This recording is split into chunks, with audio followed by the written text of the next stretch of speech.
শিষ্যচরিত 2 অধ্যায় 42 থেকে 47 পদ। আদিমণ্ডলীর সংঘবদ্ধ জীবন। প্রেরিত দূতেরা যা কিছু উপদেশ দিতেন সকলে তা নিষ্ঠার সঙ্গে শুনত। তারা মিলেমিশে জীবনযাপন করত এবং নিয়মিতভাবে রুটি ছেঁড়া অনুষ্ঠানে ও প্রার্থনা সভায় যোগ দিত।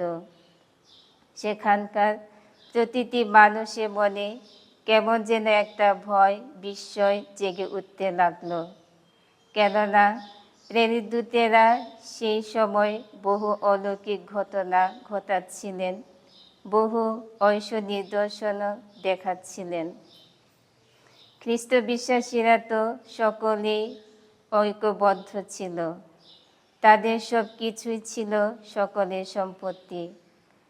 তারা নিজেদের বিষয় সম্পদ বিক্রি করে যা পেত তা সকলের মধ্যে প্রত্যেকের প্রয়োজন অনুসারে ভাগ করে দিত।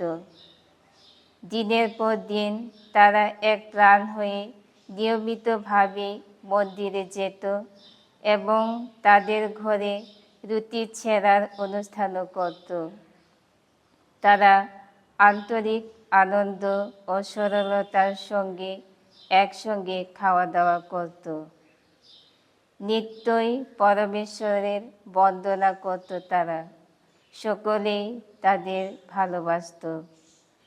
প্রভু পরিত্রাণের পথে যাদের নিয়ে আসছিলেন তারই প্রেরণায় তেমন সব মানুষ দিনের পর দিন এসে শিষ্য দলে যোগ দিচ্ছিল।